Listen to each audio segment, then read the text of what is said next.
Sé que cada uno de nosotros tiene sus pasajes preferidos. Sé que algunos de nosotros en algún momento quizás hemos pensado si en algún día nos fuera quitada la Biblia de las manos, pues me conformaría con que se me quedara tal o cual versículo o tal o cual pasaje de la Biblia. Si ese supuesto ocurriera, hermanos, yo no pediría quedarme con un versículo. Si ese supuesto ocurriera algún día, yo escogería quedarme con un capítulo. Y ese capítulo que yo escogería sería Primera Carta a los Corintios, capítulo 15. ¿Y por qué escogería yo ese capítulo? Porque el capítulo 15, hermanos, tiene como tema central, tiene como contexto el tema de la resurrección. Y la resurrección es la columna vertebral del cristianismo. Porque sin resurrección no hay fe que valga. Sin resurrección no hay predicación que valga. Sin resurrección no hay salvación. Sin resurrección no hay vida eterna. Sin resurrección no hay nada. Y pudiera haber el Señor Jesucristo haber entregado su vida como lo hizo, pero si no hubiera habido resurrección, simple y sencillamente hubiera sido una señal de que el Padre Celestial no había aceptado su sacrificio. Pero sí la hubo. Sí hubo resurrección. Y como entonábamos en este himno que entonaremos nuevamente, porque es hermoso, es precioso, dice el coro de este himno que la vida vale. La parte final del coro dice que la vida vale más y más solo por Él. Y hermanos, dice Primera Carta a los Corintios, y sé que muchos estamos familiarizados con este pasaje, y quiero decir algo más antes de leer algunos versos aquí. Ya he dicho que el contexto es la resurrección de los muertos, pero además quiero decir cuál era la doctrina que estaba golpeando la iglesia cuando Pablo escribe este capítulo 15 de la primera carta a los Corintios. No es que propiamente se negara la resurrección, sino que decían que el Señor Jesucristo había resucitado, pero que la resurrección del Señor Jesucristo había sido única y exclusivamente una resurrección espiritual. O sea, negaban la resurrección corporal de nuestro Señor Jesucristo. Por eso cuando venimos a este pasaje, encontramos que Pablo al principio de este capítulo hace resaltar los dos eventos cruciales que le dan fortaleza, fuerza y cuerpo a nuestra fe. Dice Pablo en los primeros versículos, empezando la lectura en el versículo número 1, dice el apóstol Pablo: además os declaro, hermanos, el evangelio que os he predicado, el cual también recibisteis, en el cual también perseveráis, por el cual asimismo, si retenéis la palabra que os he predicado, sois salvos si no creísteis en vano. Porque primeramente, y aquí está Pablo listo para hablar de los elementos que conforman el evangelio, y dice Pablo: porque primeramente os he enseñado lo que asimismo recibí, que Cristo murió por nuestros pecados. ¿Conforme a qué? A las Escrituras. Porque si hay algo que nos puede dar testimonio que efectivamente Cristo Jesús fue clavado en la cruz del Calvario, pagando nuestra deuda de pecado, son las Escrituras. Y dice además el versículo 4: y que fue sepultado y que resucitó al tercer día. Y una vez más, insiste el apóstol, conforme a las Escrituras. Y eso es justamente lo que esta mañana vamos a ver. ¿Qué dicen las Escrituras en cuanto a la resurrección del Señor Jesucristo? Y sé que todos los que estamos esta mañana aquí creemos que la palabra del Señor es verdad, que todo lo que registra la palabra del Señor es que ocurrió exactamente así. Ahora, después de tantos siglos de ocurrido el evento de la resurrección de nuestro Señor Jesucristo, pudiera ser que alguien, no de entre nosotros obviamente, pero pudiera ser que alguien nos dijera, bueno, ¿y qué seguridad tienes de que esto que hoy se celebra, que hoy se recuerda, no es solamente un mito? O no solamente es parte de un cuento, de una historia que alguien se inventó. El libro de los Hechos, como hace poco estábamos por varios domingos en el capítulo 2 del libro de los Hechos, si recuerdan, hablaba un poco del libro de los Hechos y lo que constituye el libro de los Hechos dentro de la Escritura. Yo les decía, les daba algunos datos y dentro de esos datos yo les decía que el libro de los Hechos encierra los primeros 30 años de la historia de la iglesia. Fíjense, qué dato más importante. A veces uno comparte cosas a la hora de estar enseñando, a la hora de estar predicando, que parecieran ser datos no importantes. Pero creo que ese dato que les he dado por tanto tiempo, muchas veces, hoy va a tomar mayor importancia que las otras veces que se los he compartido. Vuelvo a insistir, el libro de los Hechos abarca una historia de 30 años y esos 30 años son los primeros 30 años de la historia de la iglesia.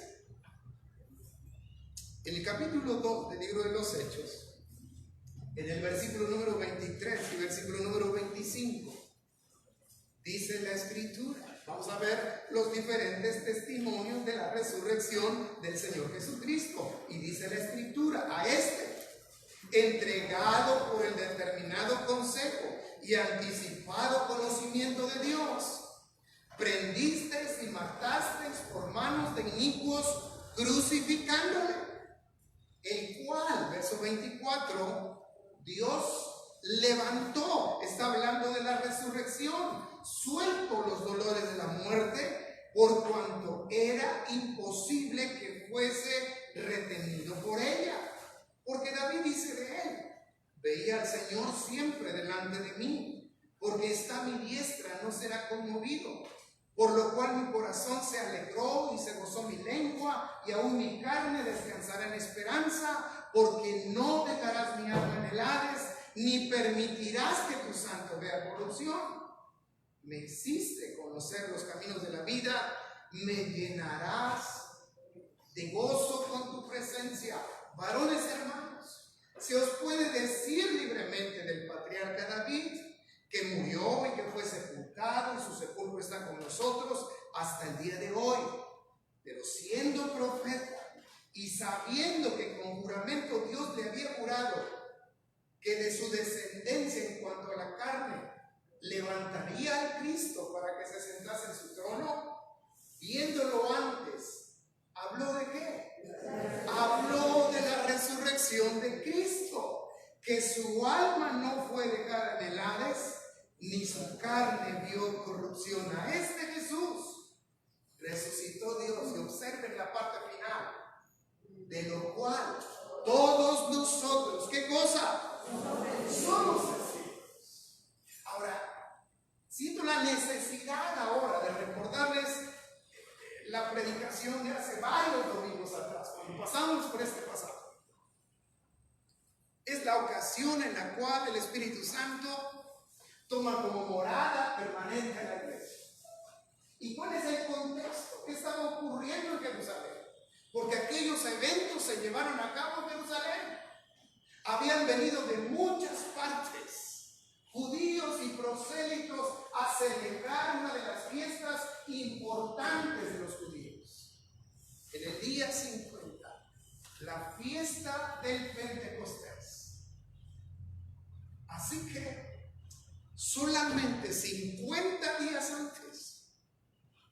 había sido crucificado el Señor Jesucristo y sepultado y resucitado. O sea, los eventos estaban frescos, como decimos. Y Pedro, predicando aquel sermón, habla de la muerte, habla de la sepultura y habla de la resurrección de Cristo. Y dice, de la cual todos nosotros somos, ¿qué cosa? Todo el mundo supo que el Señor Jesucristo efectivamente había vencido a la muerte, que el Señor Jesucristo había resucitado.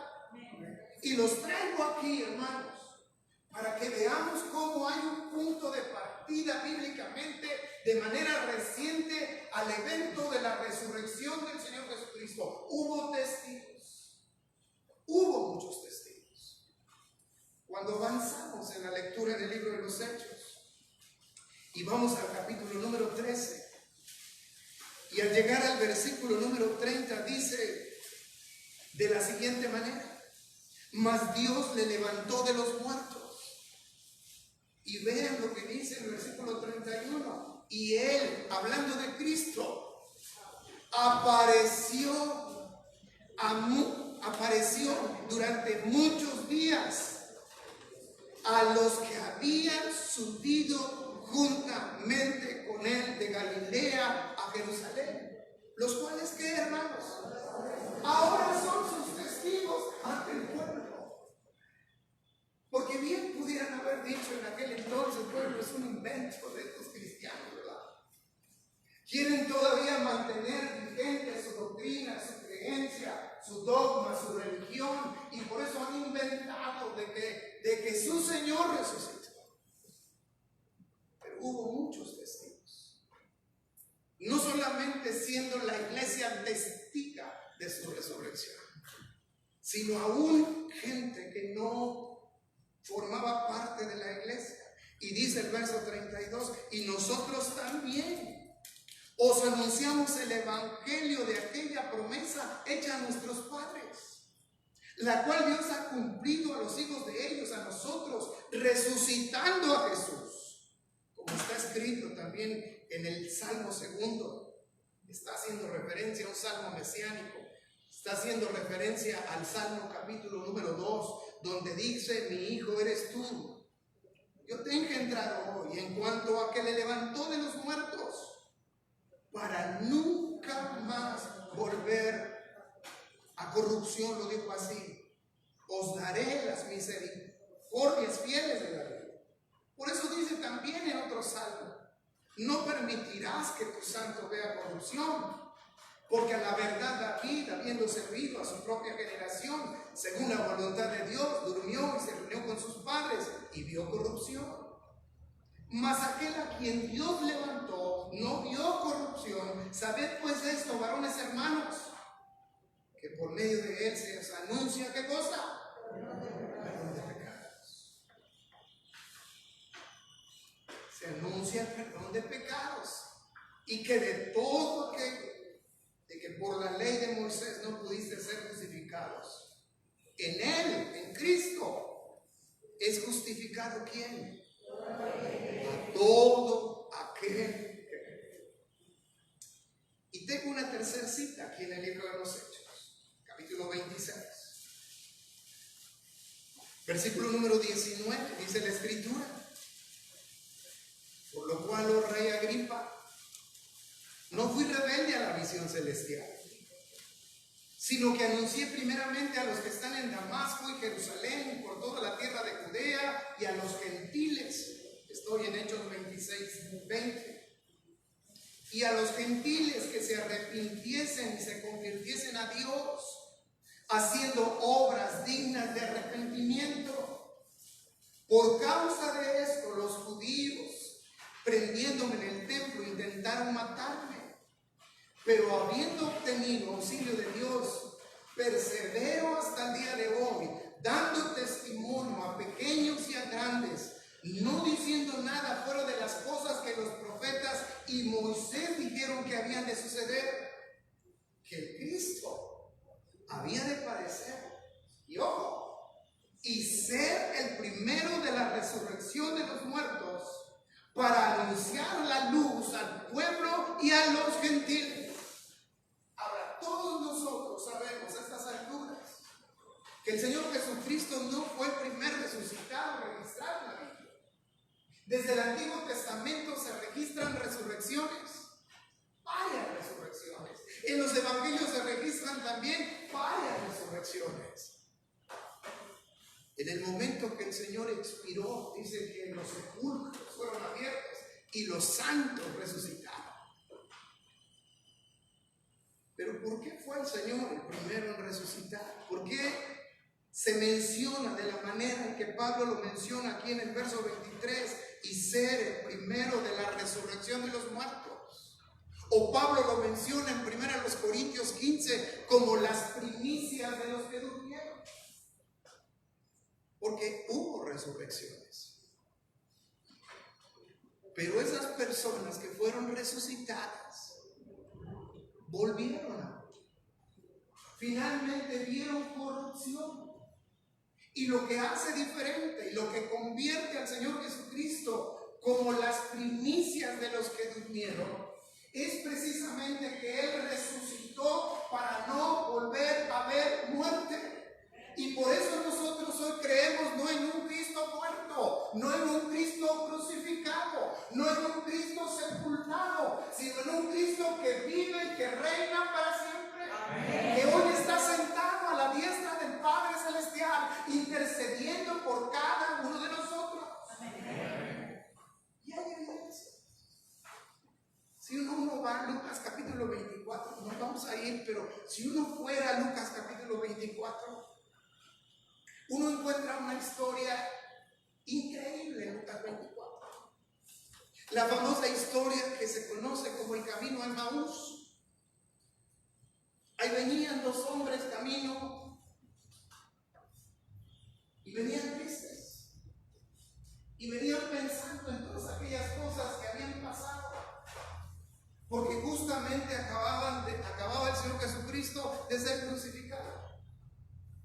Y de repente se aparece en medio de ellos alguien que es Jesús.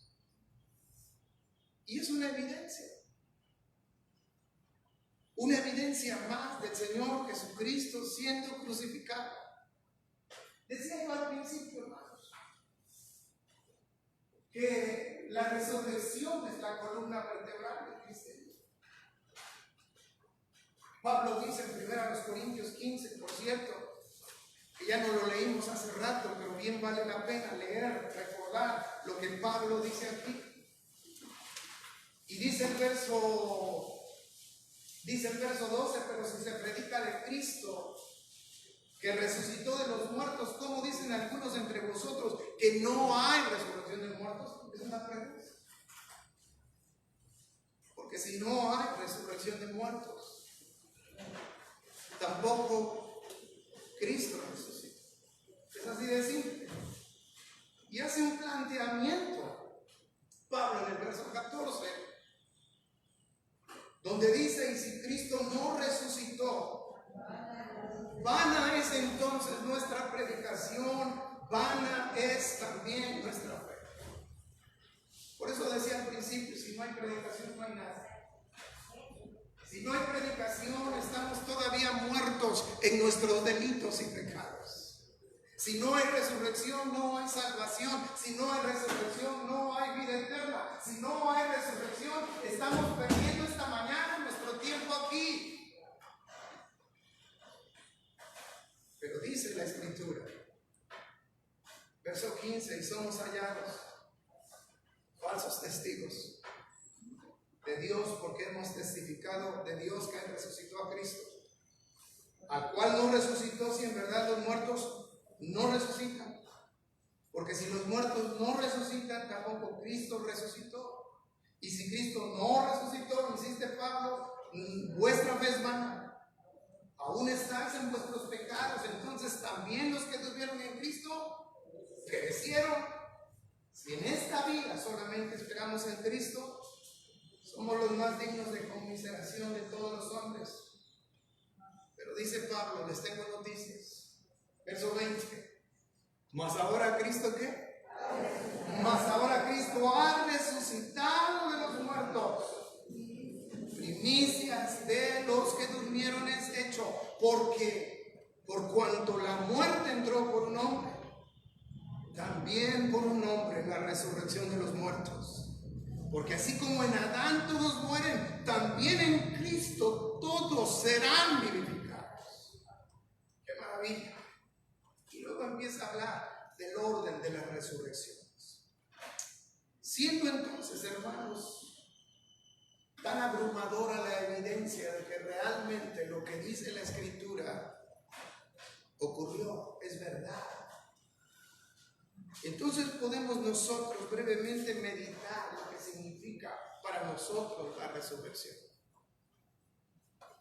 Lo que hizo Cristo, la manera en la cual el Padre Celestial aprobó la ofrenda, el sacrificio que Él hizo por nosotros. Y vamos a ver algunas citas, hermanos. Y vamos a ver lo que el Señor obtuvo, el Señor Jesucristo. Y dice, por ejemplo, en Romanos, capítulo 1, versículo 1 al versículo número 4. Romanos capítulo 1, del versículo 1 al versículo 4, dice Pablo, siervo de Jesucristo, llamado a ser apóstol, apartado para el evangelio de Dios, que Él había prometido antes por sus profetas en las Sagradas Escrituras. ¿Acerca de quién? De su Hijo, nuestro Señor Jesucristo, que era del linaje de David según la carne. Y vean lo que ocurre a través de la resurrección, que fue declarado Hijo de Dios con poder, según el Espíritu de Santidad. ¿Por qué? Por la resurrección de los muertos. Ahora dice este versículo 4, que fue declarado Hijo de Dios con poder. El Señor ya había previamente declarado, reconocido, identificado al Señor Jesucristo como su Hijo. Eso lo aprendemos en los evangelios. Cuando el Señor Jesucristo va al Jordán para ser bautizado por Juan el Bautista, el cielo se abre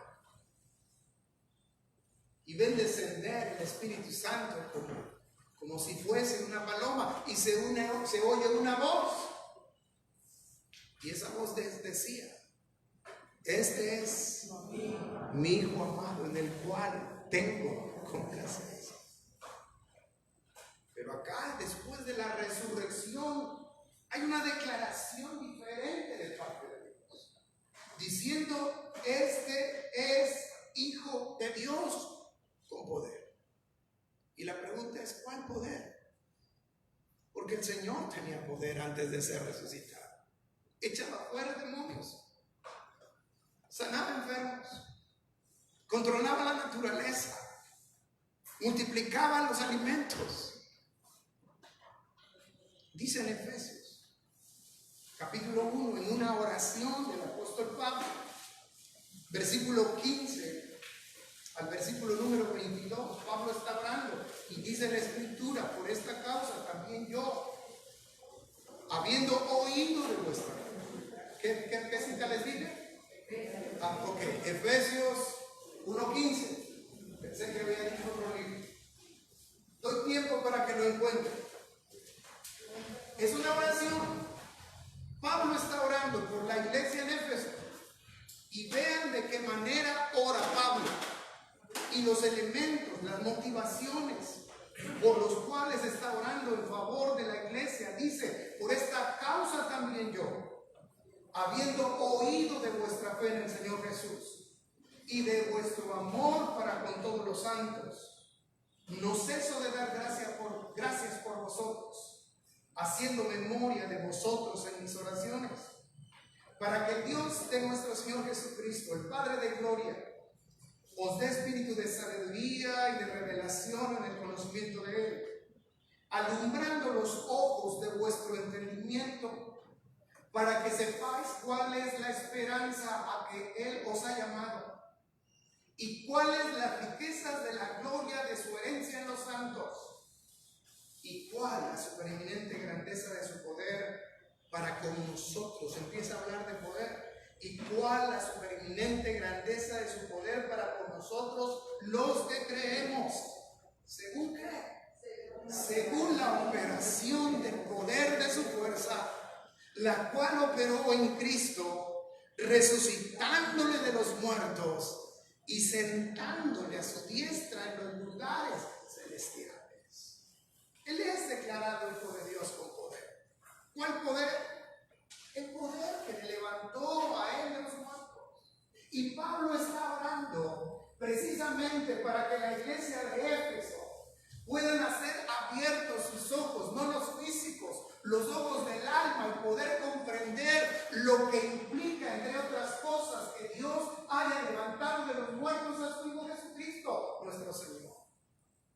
Dice en Romanos capítulo 4, versículo 25, algo, hermanos, que doctrinalmente toma una fuerza tremenda, porque a veces, aún después de tanto caminar en los caminos del Señor, después de tanto leer la Escritura, después de tanto estar en tiempos de estudio bíblico, en tiempos de predicación, aún a los creyentes nos cuesta trabajo comprender qué fue lo que se logró bajo el acto de la crucifixión del Señor Jesucristo. Y lo que se logró con la ofrenda, con la muerte de Cristo Jesús, fue la obtención del perdón de nuestros pecados. Eso fue lo que se logró. Pero lo que se logró con la resurrección de Cristo fue nuestra salvación. Por eso digo, y por eso esta meditación tiene el propósito de marcar cómo la resurrección es una señal de aprobación y cómo la resurrección debe brindarnos a nosotros confianza de que si hemos creído en Jesucristo como nuestro único y suficiente Salvador personal, somos salvos. Dice Romanos capítulo 4, versículo 25, el cual fue entregado. Ya sabemos por qué Él fue entregado. Por nuestras transgresiones. Y ojo, y resucitado, ¿para qué? Para nuestra justificación. ¿Por qué hoy somos justos? Porque Cristo resucitó. O dicho de palabras con las cuales estamos más bien familiarizados, porque hoy somos salvos. Porque Cristo resucitó. Les pongo un ejemplo. Un ejemplo bíblico. Y a lo mejor algunos no van a necesitar ni buscar la cita, pero ¿qué dice Romanos 10:9? Si no lo sabe, buscar.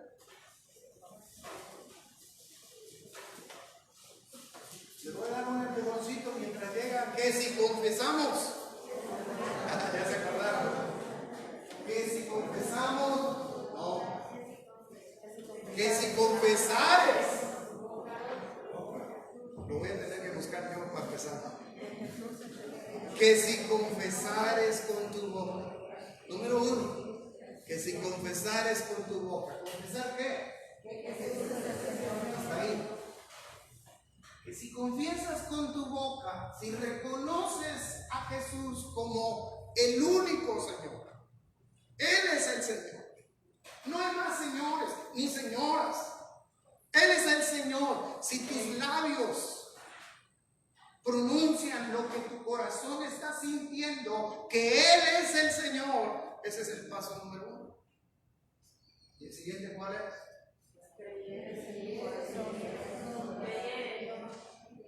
¿Creer qué? Creyeres en tu corazón que Dios, ¿qué cosa? No está diciendo Romanos 10:9 si creyeres que fue crucificado en la cruz del Calvario, no. Porque vuelvo a insistir, la cruz, su sacrificio me otorga el perdón de pecados. Pero la resurrección me justifica delante del Señor.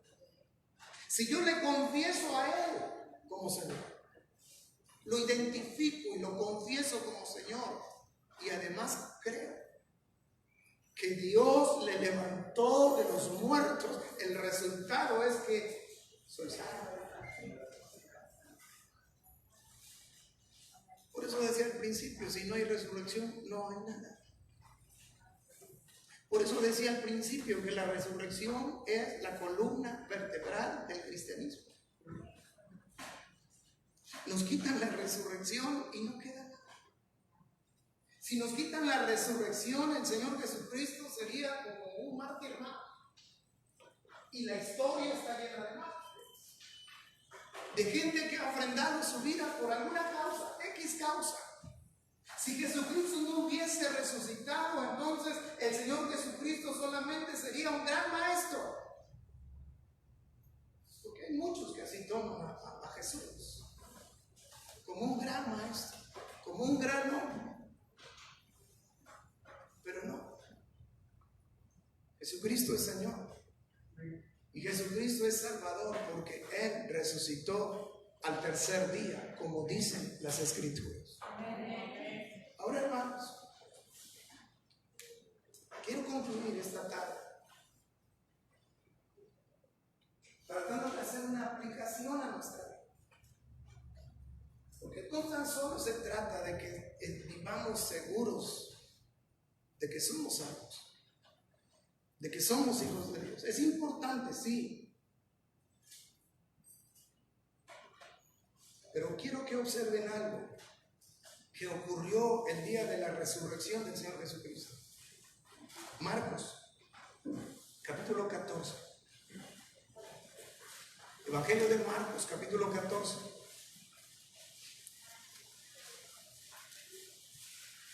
Versículo 28. Palabras del Señor Jesucristo. Está a punto de ser traicionado, está a punto de ser entregado, está a punto de ser crucificado. Y Él aprovecha hasta el último instante de su vida para enseñarle a su iglesia, a sus discípulos y a las mujeres que estaban con Él. Y vean lo que dice el versículo, vamos a leer desde el 27 para 14. Marcos 14, 27 y 28 dice: entonces Jesús les dijo: todos escandalizaréis de mí esta noche, porque escrito está: heriré al pastor y las ovejas serán dispersadas.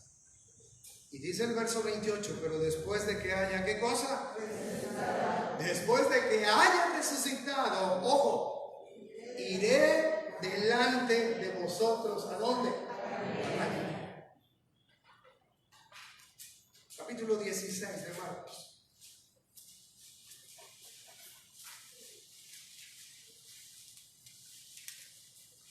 El Señor les enseñó que sería muerto, que sería crucificado, que sería sepultado, pero también les enseñó que resucitaría. Marcos capítulo 16, verso número 5, porque quiero que vean el contexto, porque les dije, lo que vamos a ver ocurrió el día de la resurrección. Es más, vámonos al verso 1, invirtamos unos instantes más. Dice: cuando pasó el día de reposo, María Magdalena, María la madre de Jacobo y Salomé, vean lo que hicieron estas mujeres. Y a veces, año tras año, recordamos estos pasajes. Pues es normal, compraron especies, querían preservar el cuerpo del Señor, etc. Compraron especies aromáticas para ir a ungir. Y muy de mañana, el primer día de la semana, vinieron al sepulcro. Ya salió el sol.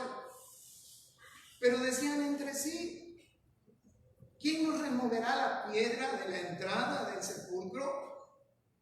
Pero cuando miraron, vieron removida la piedra, que era muy grande. Y cuando entraron en el sepulcro, vieron a un joven sentado al lado derecho, cubierto de una larga ropa blanca, y se espantaron. Mas Él les dijo: no os asustéis, Buscáis a Jesús Nazareno, el que fue crucificado. ¿A qué? Ha resucitado, no está aquí. Mirad el lugar en donde le pusieron, y ojo con el verso 7. Pero id, decid a sus discípulos y a Pedro, ¿qué cosa? Que Él va delante de vosotros. ¿A dónde? A Galilea. Allí le veréis. Hermanos,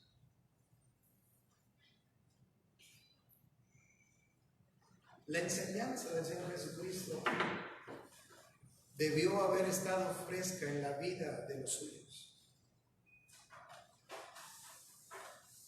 Seguramente el impacto de la muerte de su Señor fue algo tremendo, que confundió, que hizo una mezcla de emociones en sus interiores y confundió su claro enfoque, claro pensar para recordar las enseñanzas del Señor Jesucristo.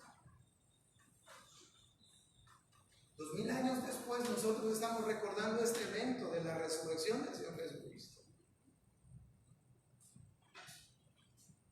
Y nosotros estamos convencidos de que Cristo resucitó. Nosotros estamos convencidos de que Él hoy está sentado a la diestra del Padre Celestial. Estamos convencidos de que Él es el que está intercediendo a cada momento en nuestra vida. ¿No es así? Amén.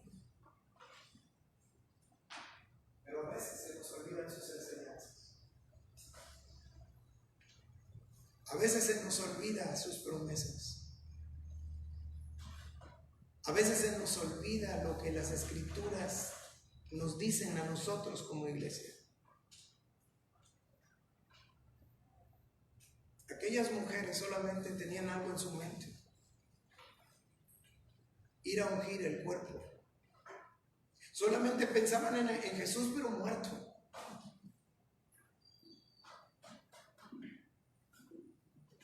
Y no solamente eso. Ellas iban pensando camino al sepulcro en un gran problema que tenían. Porque tenían la disposición del corazón de ungir el cuerpo de Jesús. Y tenían lo necesario para llevarlo a cabo. Pero ¿quién les iba a quitar la piedra? ¿Cuántas veces nosotros estamos pasando por alguna situación complicada y se nos olvidan las promesas del Señor Jesucristo? ¿Cuántas veces no actuamos como si Cristo estuviese muerto? Y somos presa de la desesperación. Y nos pasa como estas mujeres cuando entraron al sepulcro. Dice la Escritura que se espantaron.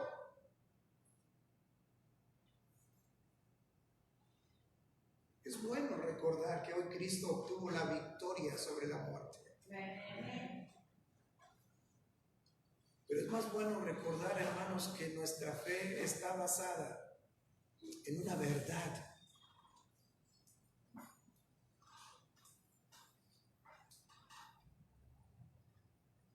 Y que nosotros,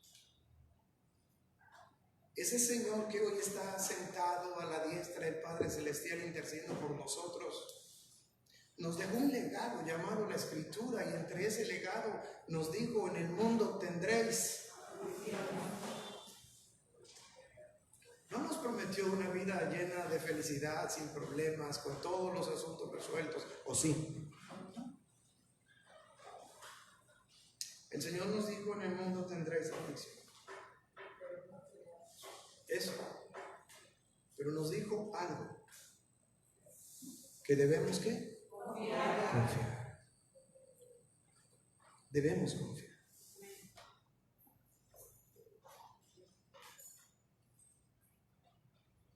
Hablar de la resurrección del Señor Jesucristo, hermanos, es hablar no solamente de la victoria sobre la muerte, es hablar también de la victoria sobre el diablo.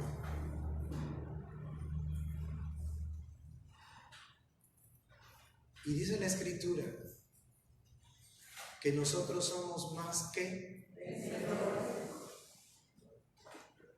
Somos muy fuertes, somos muy capaces, somos muy hábiles. Somos más que vencedores por medio de quién. Fíjense. Y vamos a buscarlas. Y vamos a ponernos en pie, hermanos. Porque al final de cuentas,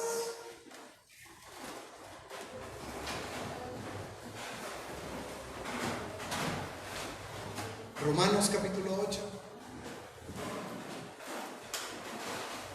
para los que no se acordaban, apréndanse esa cita.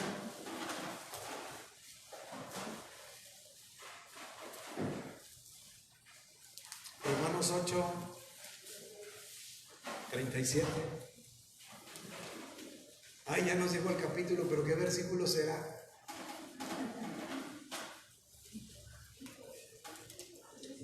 ¿Saben qué? Vamos a leer desde el 28. Romanos 8, 28. ¿Tenemos pista? ¿No tenemos pista? ¿Se fue la pista? Se fue la pista. Bueno, dice el verso 28, y sabemos, juntos hermanos, por favor, y sabemos que a los que aman a Dios, metamos freno. ¿Leímos bien? ¿Leímos bien el verso 28? Así de ayer, ¿con qué nos va a salir el pastor? Nada más quiero saber si lo leímos bien. O sea, si comprendimos lo que leímos. Bueno, yo se los voy a repetir. Número 1 dice, y sabemos. O sea, hay un conocimiento. Y sabemos que a los que aman a Dios, pregunto, ¿usted ama a Dios? Le creo, Pero dice algo más ese versículo. Eso. Todas las cosas. Todas las cosas que, hermanos. Aún los problemas. Aún la necesidad. Aún la enfermedad. Porque Dios permite que pasemos por momentos difíciles. ¿Y para qué lo permite el Señor? Para nuestro crecimiento. Entonces, todas las cosas que, hermanos, nos ayudan para bien. Ahora sí, volvamos a leer juntos. Porque a los que antes conoció, estoy en el verso 29, porque a los que antes conoció, también los predestinó para que fuesen hechos conforme a la imagen de su Hijo, para que Él sea el primogénito entre muchos hermanos. Y a los que predestinó, a estos también llamó. Y a los que llamó, a estos también justificó. Y a los que justificó, a estos también glorificó. ¿Qué pues diremos a esto? Si Dios es por nosotros, pregunta clave, ¿quién contra nosotros? ¿Quién, hermanos? ¿Quién va a ser el guapo? ¿Quién contra nosotros? Dice el siguiente verso, el que no escatimó ni a su propio Hijo, sino que lo entregó por todos nosotros, ¿cómo no nos dará también con Él todas las cosas? ¿Quién acusará a los escogidos de Dios? Dios es el que justifica. ¿Quién es el que condenará? Cristo es el que murió, más aún el que también resucitó, el que además está a la diestra de Dios, el que también intercede por nosotros. ¿Quién nos separará del amor de Cristo? ¿Tribulación, o angustia, o persecución, o hambre, o desnudez, o peligro, o espada? Como está escrito, Por causa de ti somos muertos todo el tiempo. Somos contados como ovejas de matadero. Antes, en todas estas cosas, somos más que vencedores por medio de aquel que nos amó. Por lo cual estoy seguro de que ni la muerte, ni la vida, ni ángeles, ni principados, ni potestades, ni lo presente, ni lo porvenir, ni lo alto, ni lo profundo, ni ninguna otra cosa creada nos podrá separar del amor de Dios que es en Cristo Jesús, Señor nuestro. ¿Alguien puede decir amén? Amén. Hay una pregunta clave ahí. ¿Quién nos podrá separar del amor de Cristo? Y hermanos, dice este pasaje que acabamos de leer, que ni la muerte, ni la muerte.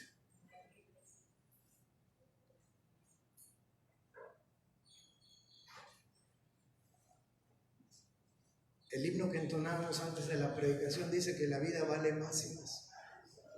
Y sin duda, hermanos, que la vida de toda persona es valiosa, pero cuando Cristo, ese Cristo vivo, resucitado, mora en el corazón, esa vida vale más.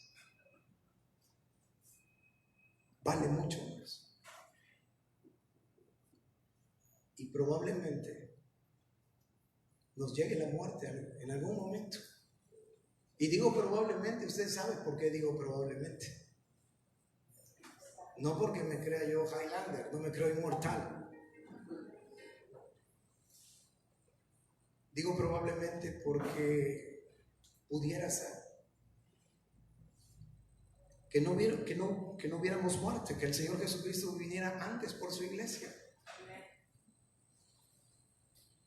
Pero Pablo dice ahí en Romanos capítulo 14, no importa si vivimos o morimos, del Señor somos. Y nuestro peor enemigo es la muerte. Y cuando llega la muerte a la vida de un creyente, resulta que es el momento donde empieza la verdadera vida. Y la vida que realmente vale. Vale más que esta vida. Vamos a entonar, hermanos, este himno y vamos a despedirnos dándole gracias al Señor, y espero que hoy todos salgamos gozosos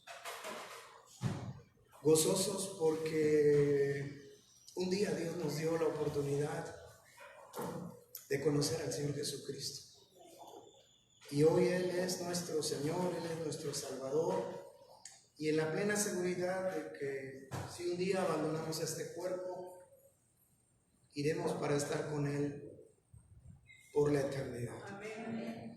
Cantemos.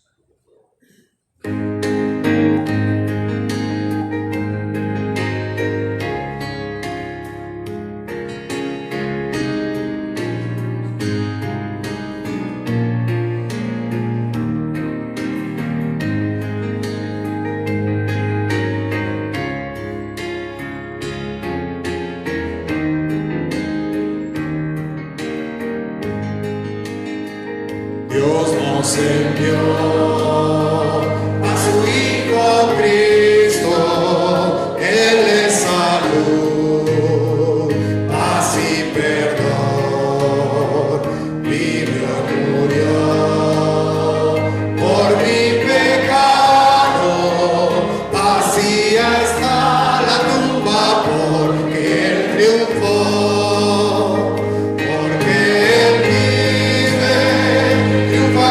Mañana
mis hermanos, damos gracias, Señor. Poderoso Padre que moras en los cielos, nuestro corazón, Señor, en esta hora rebosa de gozo y de gratitud por el privilegio que nos has dado de ser testigos de las cosas que has hecho esta mañana entre nosotros, Señor.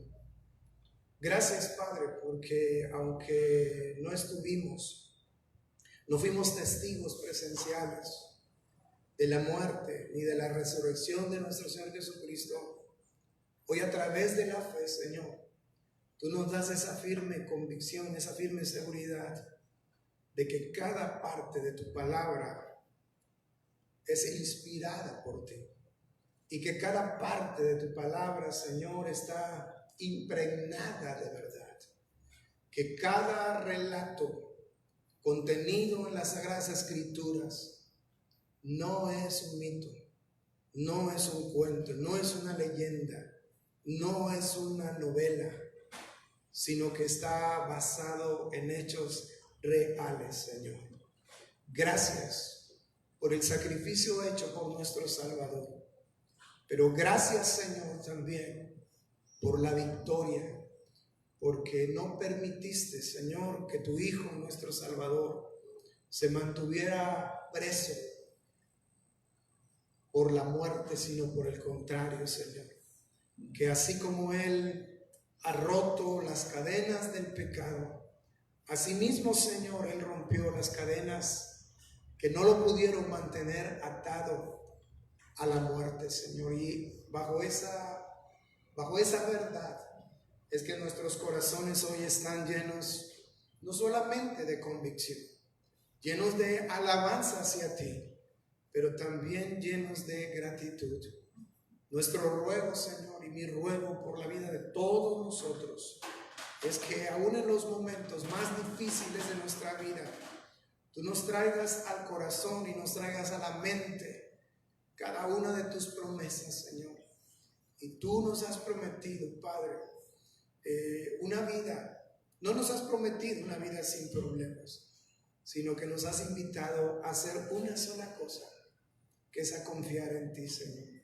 Y si un día dijimos creer en ti y entregar nuestra vida en ti, Señor, haznos vivir confiados, que no vivamos angustiados, que no vivamos, Señor, arrastrados por las circunstancias, sino confiando en el autor y consumador de la fe, que es nuestro Señor, nuestro Salvador Jesucristo.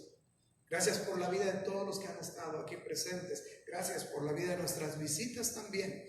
Gracias, Señor, por los que seguramente han seguido esta transmisión. Tú sabes quiénes son. Te pedimos bendiciones para sus vidas. Y ahora, Señor, que estamos terminando las actividades que hemos preparado para darte honra y gloria, lo único que nos resta por hacer es, una vez más, clamar a ti y abandonarnos en tus manos, Señor. Y no solamente pedirte que nos lleves con bien a donde nos dirijamos, si nos vamos a nuestro hogar, que nos lleves bajo la sombra poderosa de tu mano, sino que a donde quiera que estemos a lo largo de esta semana, tú sigas estando con nosotros, Señor, y ayúdanos para vivir vidas que en todo momento te agraden, Padre, y que sea tu Santo Espíritu, que es la oración con la cual terminamos todos los domingos, que tu Santo Espíritu es el que nos siga enseñando, aún dormidos, tus grandes verdades, Señor, para que cuando nuestra fe sea sometida a prueba, tengamos los recursos a la mano, Señor, y así mantenernos firmes como viendo al invisible, Señor. Gracias te doy por la vida de tu iglesia, Señor. Sigue cuidando de ella, síguela sustentando, Señor.